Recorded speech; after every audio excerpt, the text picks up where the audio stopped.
1992లో బాబ్రీ మసీదు కూల్చివేత తర్వాత ముస్లింలందరూ పివి నరసింహారావు ప్రభుత్వం పైన కోపంగా ఉన్నారని కాంగ్రెస్ అనుకుంది. దీంతో ఎలాగైనా సరే దీన్ని కోపం తగ్గించాలని అనుకుని ముస్లింలను గనక బుజ్జగించకపోతే తమ ప్రధాన ఓటు బ్యాంకు ఇతర పార్టీలకు వెళ్ళిపోయేటటువంటి అవకాశం ఉందనుకుని అప్పుడు వక్ఫ్ చట్టంలో కొన్ని మార్పులు చేసింది. ఏదైనా సరే భూమి వక్ఫ్ చెందిందని చెప్పేసి అనుకుంటే చాలు, వాళ్ళ సొంతం అయితే ఇట్టే చేసేసుకోవచ్చు. ఇప్పుడు నా దగ్గర పేపర్లు ఉన్నా సరే అవి పనిచేయవు, బటెంగేతో కటెంగే అని చెప్పేసి హర్యానా ఎన్నికలను పాపం కాంగ్రెస్ వల్ల అదే అనమాట అలా మింగిచ్చేసారనమాట. పైగా రాహుల్ గాంధీ కాక ఏం మాట్లాడినా సరే బీజేపీకి ఫేవర్ గానే మాట్లాడతాడు, బ్రాండ్ అంబాసిడర్ కదా బీజేపీకి అయినా. అదన్నమాట సంగతి. వక్ఫ్ బిల్ పై లోక్సభలో జరిగిన అంత పెద్ద చర్చలు రాహుల్ గాంధీ ఎందుకు మాట్లాడలేదు? తనకు మాట్లాడడానికి అవకాశం ఇవ్వడం లేదని బట్టలు చించుకున్నటువంటి రాహుల్ గాంధీ ఇప్పుడు మాట్లాడకుండా మౌనం వహించడానికి అసలు కారణం ఏంటి? ముస్లింలపై రాహుల్ గాంధీకి ఉన్న ప్రేమ ఇదేనా, లేక అంతకంటే పెద్ద కారణం ఏమైనా దీని వెనక ఉందా? ఇప్పుడు ఒకసారి దీని గురించి అయితే ప్రజలు ఏమనుకుంటున్నారో మాట్లాడుకుందాం. దేశ ప్రజల్ని 30 సంవత్సరాలుగా పట్టి పీడిస్తున్న చట్టం ఇది మనందరికీ తెలుసు. కాంగ్రెస్ ప్రభుత్వం మైనార్టీలను బుజ్జగించడానికి ఈ చట్టం తీసుకొచ్చింది. దీనివల్ల దేశంలో అతిపెద్ద ల్యాండ్ స్కామ్ కూడా చేస్తున్నారనమాట. లక్షల ఎకరాల్లో భూమిని తన గుప్పిట్లో ఉంచేసుకుంది. రైల్వే తర్వాత అన్ని ఎకరాల భూమి వీళ్ళకే ఉందన్నమాట. సో ఇప్పుడు ఈ చట్టాన్ని సవరించాలని డిమాండ్లు అయితే చాలా వినిపించాయి. ఎట్టకేలకు బీజేపీ అందుకు తగిన చర్యలు తీసుకుంది. వక్ఫ్ బిల్లును పార్లమెంట్ లో ప్రవేశపెట్టి దానికి జేపీసీకి తీసుకెళ్లి మరలా పార్లమెంట్ లో కూడా ప్రవేశపెట్టింది. ఇంకా వక్ఫ్ కి చివరాఖరిగా లోక్సభలో చాలా పెద్ద చర్చ జరిగిందనమాట. ఉదయం వక్ఫ్ బిల్లు ప్రవేశపెట్టిన దగ్గర నుంచి అర్ధరాత్రి 12 గంటల వరకు కూడా ఈ బిల్లు పైన సుదీర్ఘ చర్చలు జరిపారు. దీనిపై అధికార విపక్ష పార్టీలు చాలా పెద్ద చర్చలు చేశారు. అయితే ఈ చర్చలో అనూహ్యంగా రాహుల్ గాంధీ అయితే లేడబ్బా. సో దీనికి చాలా కారణాలు ఉన్నాయంటున్నారు మన విశ్లేషకులు. నిజానికి వక్ఫ్ బిల్ అన్నది రాజ్యాంగంలోని అనేక అంశాలకు చాలా అపోజిట్ గా ఉంది. కాంగ్రెస్ పార్టీ బుజ్జగింపు రాజకీయాల్లో భాగంగా ఈ బిల్లునైతే తీసుకొచ్చింది. 1992లో బాబ్రీ మసీదు కూల్చివేత తర్వాత ముస్లింలందరూ పివి నరసింహారావు ప్రభుత్వం పైన కోపంగా ఉన్నారని కాంగ్రెస్ అనుకుంది. దీంతో ఎలాగైనా సరే దీన్ని కోపం తగ్గించాలని అనుకుని ముస్లింలను గనక బుజ్జగించకపోతే తమ ప్రధాన ఓటు బ్యాంకు ఇతర పార్టీలకు వెళ్ళిపోయేటటువంటి అవకాశం ఉందనుకుని అప్పుడు వక్ఫ్ చట్టంలో కొన్ని మార్పులు చేసింది. 1995లో చేసిన ఈ మార్పులో వక్ఫ్ కి అసలు భయంకరమైన అధికారాలు ఇచ్చింది.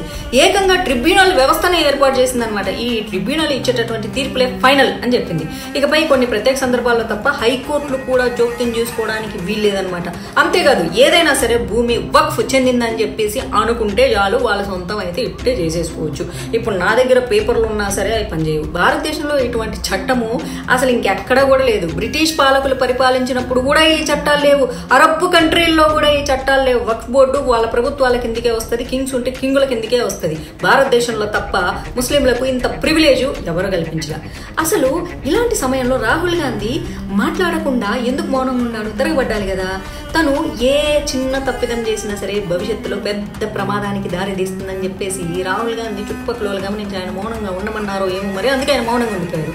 వక్ఫ్ బిల్ సందర్భంలో ప్రతిపక్ష నేత అయితే అస్సలు మాట్లాడలేదు, అదే మన రాహుల్ గాంధీ గారు. ఇప్పుడు మైనార్టీలకు అనుకూలంగా ఏ విషయం మాట్లాడినా సరే భవిష్యత్తులో వచ్చే పలు రాష్ట్రాల అసెంబ్లీ ఎన్నికల్లో అది బిడిసి కొట్టే ప్రమాదం ఉందని చెప్పేసి కాంగ్రెస్ ముందుగానే అనుకుంది కదా. అసలే బీహారు, పశ్చిమ బెంగాల్ ఇట్లాంటి రాష్ట్రాల ఎలక్షన్లు ఉన్నాయి, అందుకని చెప్పేసి గమ్ముకున్నారు.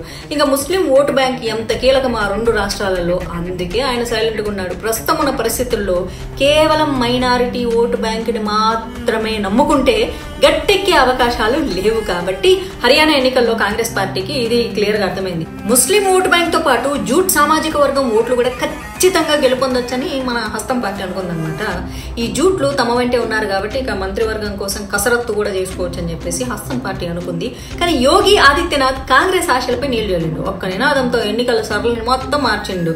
బటెంగేతో కటెంగే అని చెప్పేసి హర్యానా ఎన్నికలను పాపం కాంగ్రెస్ వల్ల అదే అనమాట అలా మింగిచ్చేసారనమాట. సో ఓకే, ఎనీవేస్ హిందువుల్లో ఒక ఐక్యత అయితే ఆయన తీసుకురావడం జరిగింది. దాంతో అక్కడికి గెలిచింది. మరి ఇప్పుడు ముందు వచ్చే ఎలక్షన్లో పాపం ఆయన గెలవాలంటే ఇప్పుడు నోరు మూసుకొని ఉండడమే బెటర్. ఎందుకంటే ఆయన ఇప్పుడు ఏం మాట్లాడుతుందో తెలియదు. పైగా రాహుల్ గాంధీ కాక ఏం మాట్లాడినా సరే బీజేపీకి ఫేవర్ గానే మాట్లాడతాడు, బ్రాండ్ అంబాసిడర్ కదా బీజేపీకి అయినా. అదన్నమాట సంగతి. ఎందుకంటే రాహుల్ గాంధీ ప్రసంగిస్తే వాటికి సంబంధించిన వీడియోలు ఎన్నికల సమయంలో మహా వైరల్ అయిపోతూ ఉంటాయి, మనందరికీ తెలుసు. అందుకు సంఘ్ పరివారు గ్రౌండ్ వర్క్ కూడా చేస్తూ ఉంటుంది. గతంలో డిఎంకే డీఎంకే మంత్రి ఉదయనిధి స్టాలిన్ సనాతన ధర్మం పైన చేసిన వ్యాఖ్యలను ఈ విధంగానే కదా ఇంపాక్ట్ చూపించాయి. 2023 చివరిలో జరిగిన రాజస్థాన్, ఛత్తీస్గఢ్, మధ్యప్రదేశ్ ఎన్నికల్లో ఈ విధంగానే వీడియోలు వైరల్ అవుతున్నాయి, ఇప్పటికి కూడా అవుతున్నాయి. సనాతన ధర్మాన్ని దూషిస్తున్న వీడియోలకు హిందీ సబ్ టైటిల్స్ ఇచ్చి మరీ బీజేపీ పెద్ద ఎత్తున వైరల్ చేసింది. అఫ్ కోర్స్ హిందుత్వవాదులు కూడా. దీంతో ఇండి కూటమి నిజ స్వరూపం అయితే తెలిసిపోయింది. ఈ గ్రౌండ్ వర్క్ లో సంఘ్ పరివార్ పగడ్బందీగా అంటే ఆర్ఎస్ఎస్ పనిచేస్తుంది. సో ఇప్పుడు కూడా అదే విధంగా రాహుల్ గాంధీ ప్రసంగాలకు సంబంధించిన వీడియోలను వాట్సాప్, ఫేస్బుక్ మాధ్యమాల్లో మళ్ళీ మొత్తం ఆర్ఎస్ఎస్ చేసింది అని ఏడుస్తారు. నిజాలు మాత్రమే బయటపడుతుంది. అన్ని మతాలను సమానంగా గౌరవిస్తే ఎవరికి ఎటువంటి ప్రాబ్లం లేదు, కానీ కేవలం హిందువులను మాత్రమే దుయ్యబట్టేటట్లు మాట్లాడుతున్నారు కాబట్టి హిందువులు కూడా ఇలాంటి విషయాలు బాగా షేర్ చేసుకుంటూ ఉన్నారు. మనకు సోషల్ మీడియా మాధ్యమం ఉంది కాబట్టి సరిపోయింది. సో అదన్నమాట సంగతి. ఈ వక్ఫ్ బోర్డు సవరణలో భాగంగా ముస్లిం మహిళలకు కూడా బోర్డులో అవకాశం దొరుకుతుంది. ఎట్ ద సేమ్ టైం వితంతువులైనటువంటి మహిళలకు, అలాగే పేదరికంలో ఉన్నటువంటి మహిళలకు చదువుకోవడానికి కూడా ఎంతో గొప్ప అవకాశం దొరుకుతుంది వక్ఫ్ బోర్డు నుంచి వచ్చే ఆదాయం ద్వారా అన్నమాట. ఎంతసేపు ఇన్ని లక్షల భూములు పెట్టుకొని కూడా ప్రభుత్వం నుంచి శాలరీలు తీసుకొని మౌలాలాలు వీళ్ళందరూ బతుకుతున్నారు కదా, ఇది ఎంతవరకు కరెక్ట్ కాదు కదా. ఇప్పుడు మన దేవాలయాలన్నీ కూడా ప్రభుత్వం అండర్లో ఉంటాయి. దాని ద్వారా వచ్చే మనీతో ఎన్నో హాస్పిటల్స్, రోజు అన్నదానాలు, అలాగే మరెన్నో మంచి కార్యక్రమాలు చేస్తూ ఉంటాయి. విద్య, ఉద్యోగము, ఆరోగ్యము ఇవన్నీ కూడా గుళ్ళ ద్వారా ప్రొవైడ్ చేస్తూ ఉంటారు.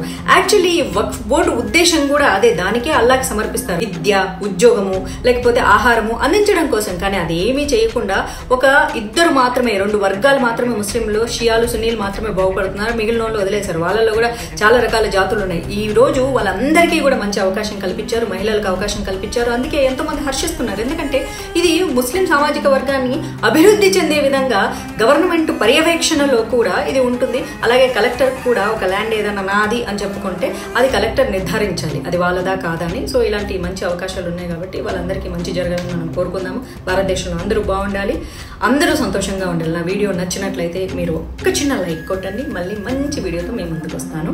అంతవరకు నేను సైతం దేశం కోసం. జై హింద్, జై భారత్.